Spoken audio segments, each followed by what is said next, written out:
Frísio soltou pela meia pra Rafinha. Rafinha dominou, partiu pra cima. Levou pro fundo, prepara o cruzamento, vem por baixo. Edson tirou mal, João Pedro, a sobra, bateu no canto e é gol!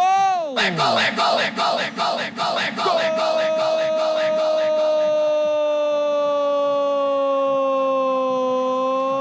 gol do Tombense!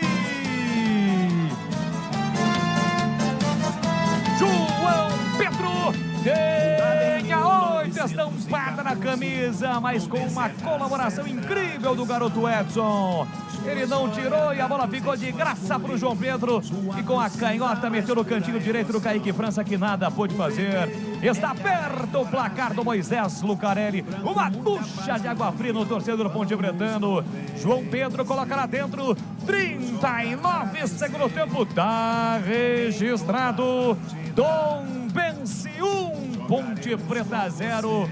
O que era ruim fica ainda pior. E o detalhe do gol, Vladimir Catarino. Cruzamento da esquerda, né? Falhou a defesa da Ponte Preta. O João Pedro teve total liberdade, qualidade também para concluir pro gol.